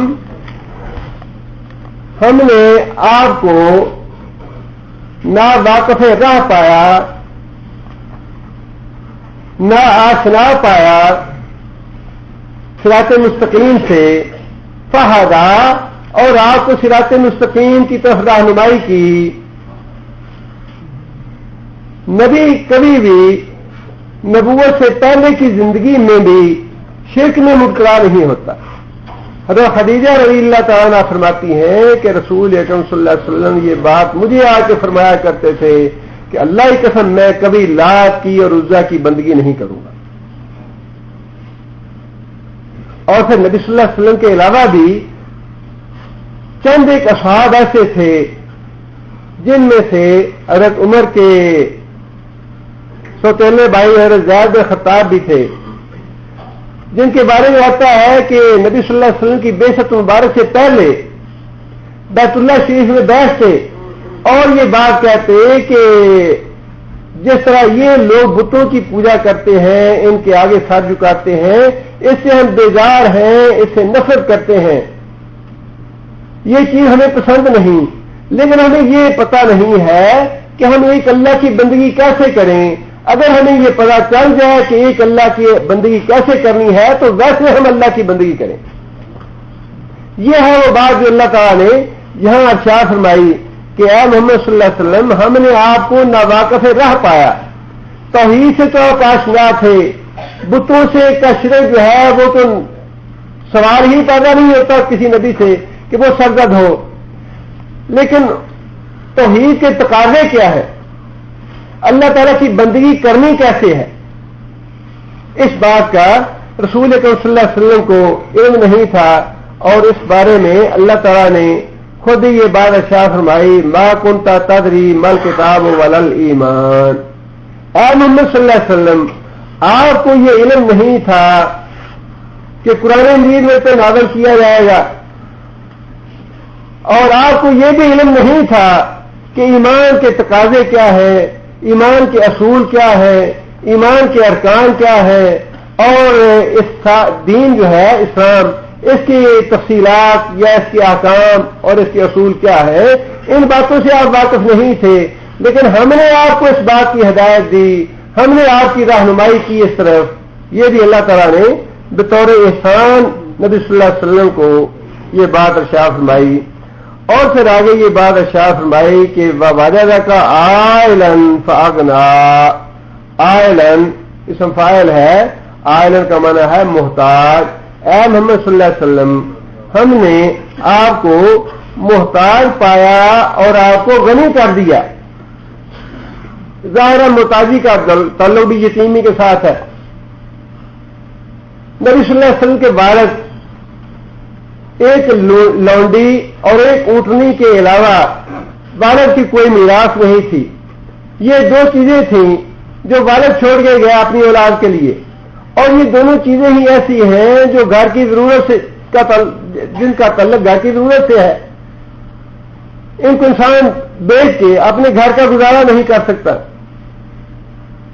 لہذا کوئی ایسی چیز باپ کی طرف سے وراثت میں نہیں ملی نبی صلی اللہ علیہ وسلم کو. لیکن اللہ تعالیٰ نے فرمایا کہ ہم نے تجھے محتاج پایا اور تجھے غنی کر دیا. ابو طالب نے سرپرستی کی نبی صلی اللہ علیہ وسلم کی، لیکن ابو طالب جو ہے وہ خود بھی ویسے تو سردار تھے لیکن ایماندار سردار تھے، لوٹ مارے سردار نہیں تھے کہ اونچی کچھ بڑھ گیا تو سارا ملک لوٹ کے کھا جاؤ. اس زمانے میں کافر ہونے کے باوجود سردار ایماندار ہوتے تھے، ایماندار تھے، سردار ہونے کے باوجود غریب تھے. نبی صلی اللہ علیہ وسلم بکریاں چراتے اس زمانے میں نبی صلی اللہ علیہ وسلم نے بکریاں چرائیں اور جو تھوڑا بہت معاوضہ ملتا وہ لا کے ابو طالب کو دے دیتے.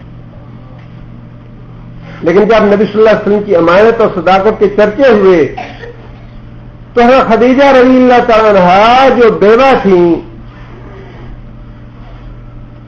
انہیں علم ہوا تو انہوں نے پیشکش کی کہ اے محمد صلی اللہ علیہ وسلم آپ اگر پسند کریں تو میں آپ کو اپنا مال دیتی ہوں تجارت کے لیے. نبی صلی اللہ علیہ وسلم نے پیشکش قبول فرما لی، تجارت کے لیے شام کا سفر کیا. اللہ تعالیٰ نے ڈھیروں پر کیا عطا فرما دی. اب یہ ہے وہ وسائل اور اسباب جو اپنی حکمت اور مصلحت کے تحت اللہ تعالیٰ اپنے حکم سے کرتے ہیں یا مہیا فرماتے ہیں. اب اتنا زیادہ منافع جو ہے غیر معمولی منافع وہ دیکھ کے ہر عقل مند آدمی سمجھتا ہے کہ یہ چیزیں جو ہیں یہ انسان کی اپنی کمائی یا اپنی محنت یا لیاقت کا نتیجہ نہیں ہوتی، یہ تو اللہ تعالیٰ کی طرف سے آتی. فوراً حضرت خدیجہ رضی اللہ تعالیٰ کو یہ احساس ہو گیا کہ آدمی بڑا متقی اور بڑا پرہیزگار ہے. تجارت کی اور اس سے نبی صلی اللہ علیہ وسلم کو بھی بہت فائدہ ہوا. اتنا فائدہ ہوا کہ جب نبی صلی اللہ علیہ وسلم نے حضرت خدیجہ رضی اللہ تعالیٰ عنہ سے نکاح کیا تو نبی صلی اللہ علیہ وسلم نے مہر میں کتنے اونٹ دیے؟ 10 اونٹ دیے مہر میں. ظاہر ہے کہ وہ 10 اونٹ تو اپنی ملکیت تھی، جو حالانکہ وہ خود بھی امیر خاتون تھی، لیکن مہر جو ہے وہ تو عورت کا حق ہے اور واجب ہے دینا. لیکن نبی صلی اللہ علیہ وسلم نے اس تجارت سے الحمدللہ اتنا فائدہ ہو گیا نبی صلی اللہ علیہ وسلم کو کہ خود نبی صلی اللہ علیہ وسلم کو اللہ تعالیٰ نے غنی فرما دیا. اور اس کے بعد کا معاملہ جو ہے جب فتوحات ہوئی تو پھر اللہ تعالیٰ نے ویسے ہی جو مال غنیمت تھا یا مال فیض تھا اس میں رسول اللہ صلی اللہ علیہ وسلم کا حصہ مقرر فرما دیا اور نبی صلی اللہ علیہ وسلم کو غنی کر دیا. اور اس میں غنی کرنے میں ایک تو یہ بات بھی شامل ہے کہ مالی طور پہ اللہ تعالیٰ نے نبی صلی اللہ علیہ وسلم کو غنی فرما دیا، اور دوسرا یہ مفہوم بھی اس میں شامل ہے کہ اللہ تعالیٰ نے رسول اکرم صلی اللہ علیہ وسلم کو دل کا اتنا غنی کر دیا، اتنا غنی کر دیا، اتنا غنی کر دیا کہ مال ہوتے ہوئے نبی صلی اللہ علیہ وسلم نے آنکھ اٹھا کے نہیں دیکھی اس طرح. مال موجود ہے، جنگ حنین پہ کتنا مال آیا، کتنے کلو چاندی تھی، سونا بھی تھا، باقی بکریاں بھی تھی ہزاروں کے حساب سے، اور دوسرا مال بھی تھا. سارے کا سارا مال نبی صلی اللہ علیہ وسلم نے ڈھیر لگا دیا، لوگوں نے تقسیم کر دیا، سارا مال تقسیم ہو گیا. جس نے جتنے بھی اتنا مانگا نبی صلی اللہ علیہ وسلم نے سب کو دیا. اور ایک چادر باقی رہ گئی تھی، نبی صلی اللہ علیہ وسلم وہ چادر جاری اور فرمایا کہ یا اللہ تو گواہ رہنا، تیرا نبی گھر سے جیسے ایک چادر لے کے آیا تھا ویسے ایک چادر لے کے گھر جا رہا ہے. بابا جا نے کہا انفاقنا، ہم نے تجھے محتاج پایا تھا لیکن ہم نے تیرے دل کو یہی بات نبی صلی اللہ علیہ وسلم نے فرمائی دی ہے کہ غنی جو ہے وہ نہیں ہے جو مال کا غنی ہو، غنی تو وہ ہے جو نفس کا غنی ہوتا ہے. یہ راز ہے یہاں پہ ہے انسان قلب میں. لاکھوں کروڑوں ڈالر انسان کما لے تو بھوکا پھر بھی بھوکا رہتا ہے، اس کی حوث پھر بھی پوری نہیں ہوتی. پورا پاکستان ہڑپ کر جائے تب بھی اس کا جی چاہتا ہے کہ ایک اور ملک ہو تب بھی ہڑپ کر جاؤں میں. حالانکہ بدبخت انسان دیکھتا ہے کہ 2 کپڑے ہیں سفید ان میں انسان جاتا ہے، ہاتھ خالی ہے جو لے کے جانے ہیں اس دنیا سے. اور اس دنیا میں کتنا کھائے گا انسان؟ کیا کروڑوں کھا لیتا ہے، اربوں کھا لیتا ہے انسان. 2 روٹیاں کھانی ہیں انسان نے، اور 60 سال کی عمر کے بعد تو وہ 2 روٹیاں بھی نصیب نہیں ہوتی. الماری بھری ہوتی ہے دوائیوں کی، دوائیوں پہ انسان کا گزارا ہوتا ہے. ڈاکٹر کہتا ہے یہ بھی نہ کھاؤ، یہ بھی نہ کھاؤ، یہ بھی نہ کھاؤ، یہ بھی نہ کھاؤ، بس پانی پی سکتے ہو اور کچھ نہ کھاؤ. یہ مال دولت کی جو لالچ ہے یا حوث ہے یا تباہ کاری ہے، یہ تو جس انسان کو لگ جائے اللہ کا عذاب ہے، یہ ختم ہی نہیں ہوتا. سونے کی ایک وردی ہے، دوسری بھی ہے، تیسری بھی ہے. انسان چاہتا ہے سارے انسانوں پہ ظلم کر کے سارے انسان مرتے ہیں، مر گئے، خودکشیاں کرتے ہیں، خودکشیاں کر لیں، فاقے میں آتے ہیں، فاقے میں ہیں، جو بھی کاٹ پڑتا ہے نیا پیڑ کسی نہ کسی طرف بھر جائے. ہمارے پیٹ بھرے ہونے چاہیے. پیٹ کے نہ بیٹا ہے اس کے نام زمین لگوا دو، بیٹی ہے اس کے نام زمین لگوا دو، اپنے بار لو، بیوی کے نام لگا دو، فلاں کر دو، لے کے جائے گا کہاں؟ وارث سے زمین کا اللہ ہی ہے. ان اللہ ہے والے رسول ہی، اس زمین کا مالک ہے اللہ ہے یا پھر اللہ کا رسول ہے، اس کا حکم چلنا چاہیے، یہ اس کے لیے ہے، اس کے علاوہ کسی دوسرے کا حق نہیں ہے زمین سے. لیکن یہی تو اللہ نے فرمایا نا کہ ظلم جہورا، ظالم بھی ہے، جاہل بھی ہے، دیکھتا ہے لوگوں کو کہ انسان کیا کچھ لے کے اس دنیا سے جا رہا ہے، پھر بھی اس کی حوث ختم نہیں ہوتی.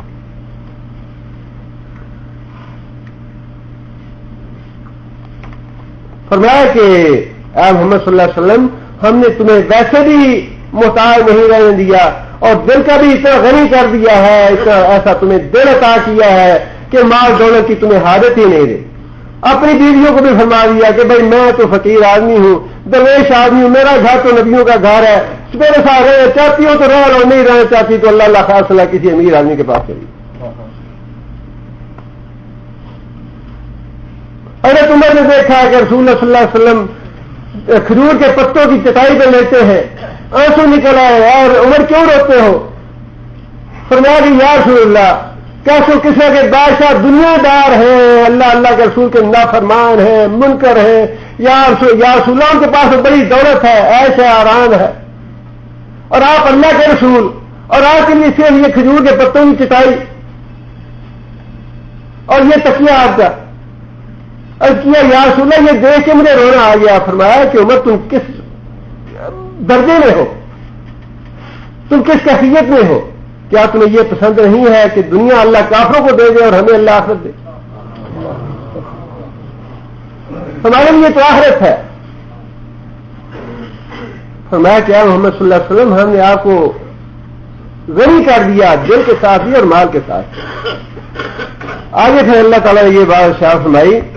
اب وہی بات ہے کہ پہلے تو اللہ تعالیٰ نے 3 نعمتوں کا ذکر فرمایا کہ اے محمد صلی اللہ علیہ وسلم یہ نعمتیں ہم نے تمہیں دی ہیں.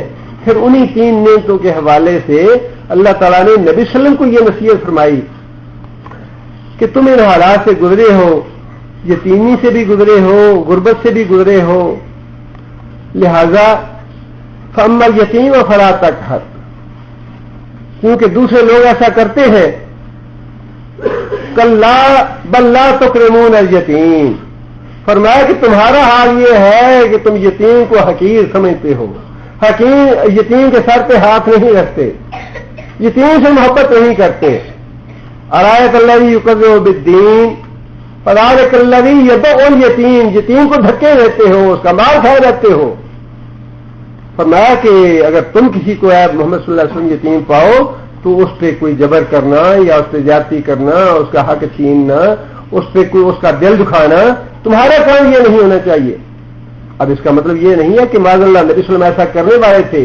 نبی صلی اللہ علیہ وسلم کی تو 40 سالہ زندگی ہی ایسی پاک اور صاف گزری تھی کہ خدیجہ نے گواہی دی کہ یا رسول اللہ آپ تو مہمانوں کی مہمان نوازی کرتے ہیں، بیواؤں کے کام آتے ہیں، یتیموں کے سر پہ ہاتھ رکھنے والے ہیں. یہ تعلیم تو ہمارے لیے ہے کہ تم لوگ بھی ایسا نہ کرنا. جو محمد صلی اللہ علیہ وسلم کی امت ہے، نبی صلی اللہ علیہ وسلم کی سیرت کو سامنے رکھو اور پھر جو تعلیم نبی صلی اللہ علیہ وسلم کو دی جا رہی ہے اس تعلیم پہ ساری امت بھی عمل کرے. یتیم آئے تو فرمایا کہ اس سے جبر نہ کرو، اس کا حق نہ مارو، اس کا دل نہ دکھاؤ. وَأَمَّا السَّائِلَ فَلَا تَنْهَرْ، اور اگر کوئی سوالی آ جائے تو اس کو ڈانٹو نہ، اس سے ناراض نہیں ہونا، اس کا دل نہیں دکھانا. اور رسول اللہ صلی اللہ علیہ وسلم نے کس طرح عمل کیا اس پہ، یہاں تک کہ نبی صلی اللہ علیہ وسلم کے پاس اگر کچھ بھی نہ ہوتا دینے کے لیے تب بھی نبی صلی اللہ علیہ وسلم انکار نہیں فرماتے تھے. سوالی نے آگے سوال کیا تو نبی صلی اللہ علیہ وسلم فرمایا کہ میرے پاس اس وقت تو کچھ نہیں، جا کے میرے نام پہ ادھار لے لو، میں ادھار اتار دوں گا. میرے نام پہ جا کے کسی سے ادھار لے لو، وہ تمہارا ادھار میں اتاروں گا. اگر تمہیں نے تو کہہ دیا کہ یا رسول اللہ آپ تو اس کے مکلف نہیں ہیں. اور نبی صلی اللہ علیہ وسلم کو یہ بات اچھی نہ لگی. دوسرے صحابی نے کہا یا رسول اللہ نے آپ کو جس بات کا حکم دیا آپ ویسا ہی کریں، اللہ کے خزانوں میں کمی نہیں ہے. نبی صلی اللہ علیہ وسلم خوش ہو گئے. ایک سوالی آیا، نبی صلی اللہ علیہ وسلم کے پاس کچھ نہیں تھا، فرمایا بیٹھ جاؤ. دوسرا سوالی آیا، اس نے بھی سوال کیا تو نبی صلی اللہ علیہ وسلم نے اسے بھی فرمایا کہ بیٹھ جاؤ. تیسرا سوالی آیا. اب دیکھیے یہ ہے توکل اللہ پہ. دینے کے لیے تو پہلے سوالی کے لیے بھی کچھ نہیں ہے، دوسرے کو بھی بٹھا دیا انتظار میں. تیسرا آ گیا، اس نے سوال کیا. اب دینے کے لیے تو پہلے دو کے لیے بھی کچھ نہیں ہے، تیسرے کو بھی بٹھا دیا، تم بھی بیٹھ جاؤ، اللہ دے گا. جو اللہ پہ توکل کرے اللہ واقعی دیتا ہے اسے. وہ سوالی تینوں بیٹھ گئے. سوابی کہتے ہیں کہ 4 اوقیہ چاندی نبی صلی اللہ علیہ وسلم کے پاس آئی اور نبی صلی اللہ علیہ وسلم نے پوچھا کہ وہ مانگنے والے کدھر ہے. پہلا بھی آیا 1 اوقیہ اس کو دے دیا، دوسرا آیا اس کو دے دیا، تیسرا آیا اس کو دے دیا. 1 اوقیہ جو ہے وہ اپنے پاس باقی بچ گیا، جس کو لے کے نبی صلی اللہ علیہ وسلم چلے گئے اپنے گھر میں. اب 1 اوقیہ چاندی کا نبی کے گھر میں پڑا ہے اور نبی صلی اللہ علیہ وسلم رات اپنی چارپائی پہ بار بار پہلو بدل رہے ہیں. حضرت عائشہ نے بلاہر پوچھا کہ یا رسول اللہ کوئی خدا خاصہ تکلیف ہے، کوئی بیماری ہے، نیند نہیں آ رہی. فرمایا کہ عائشہ میرے گھر میں 1 اوقیہ چاندی پڑی ہے اور مجھے ڈر ہے اس بات کا کہ وہ صدقہ کرنے سے پہلے میں مر نہ جاؤں.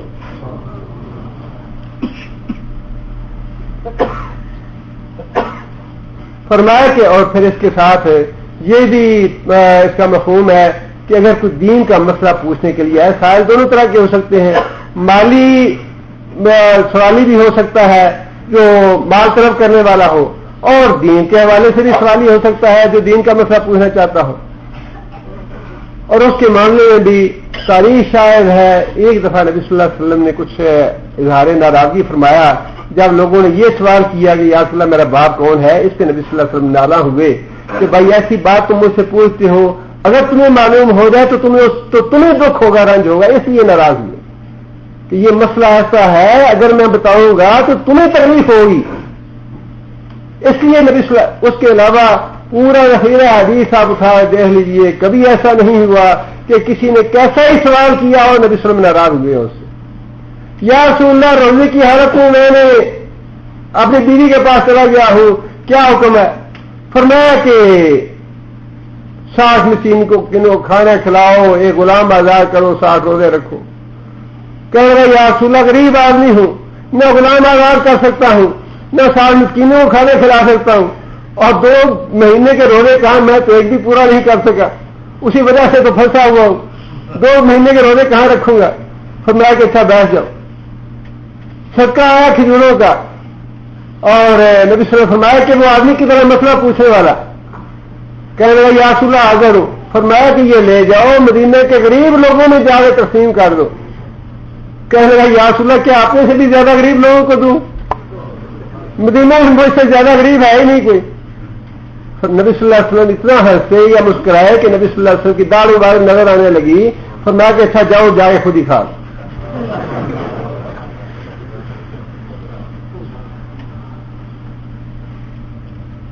عورت آئی آگے جھگڑا کرنا شروع کر دیا. نبی صلی اللہ علیہ وسلم اللہ کے نبی ویسے عجیب بات یہ ہے، ویسے بعض واقعات پڑھ کے عجیب انسان محسوس کرتا ہے.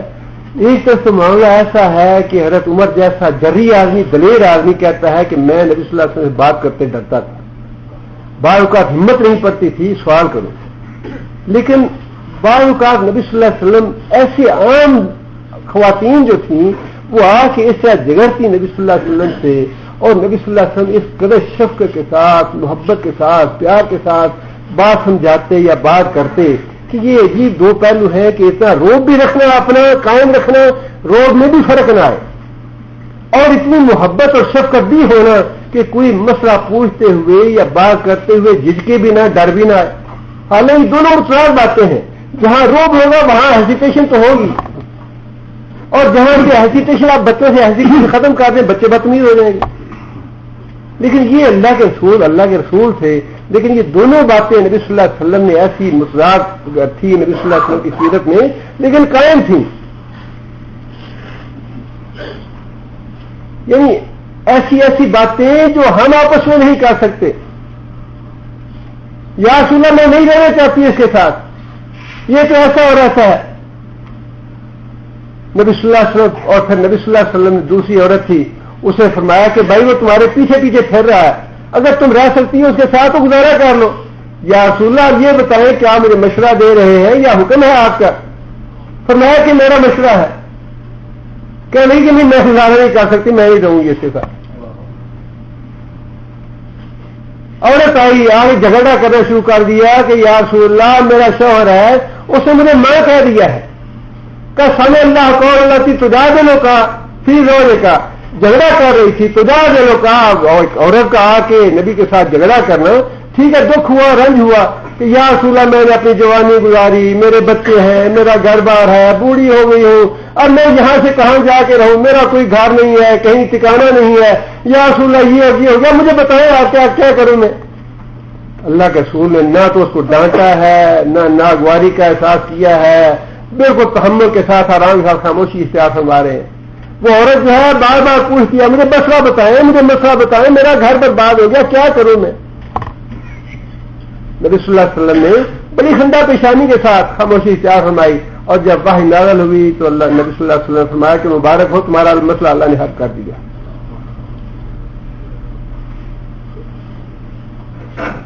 مدینہ کی عورت جس کے بارے میں لوگوں کا خیال یہ تھا کہ یہ دیوانی ہے، نبی صلی اللہ علیہ وسلم کے ہاتھ پکڑا.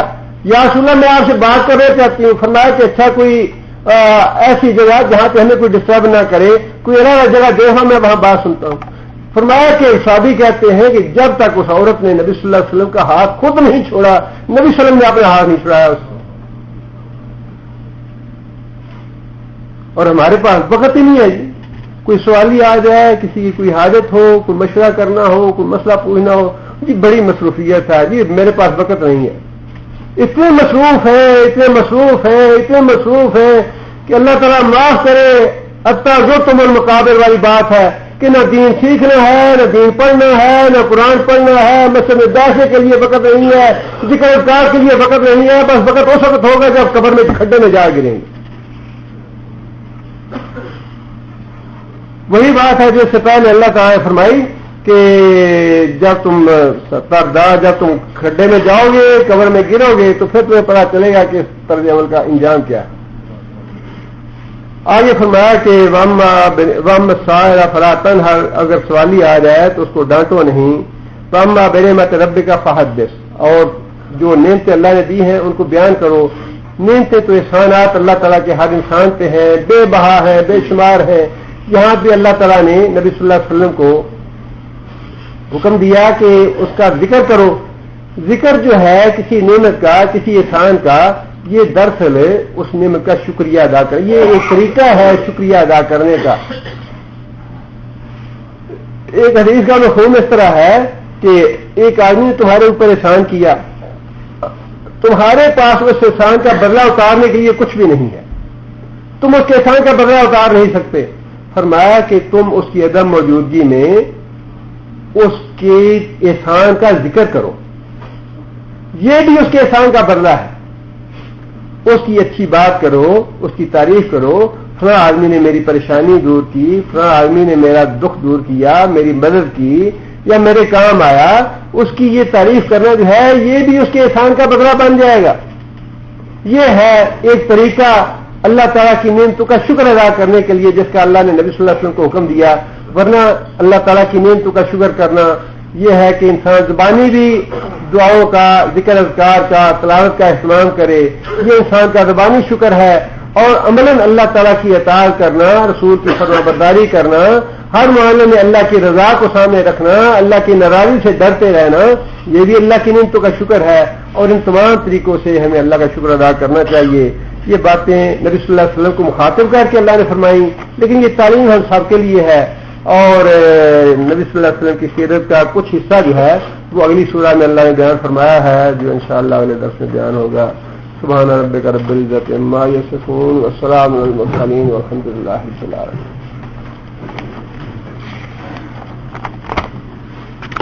أعوذ بالله من الشيطان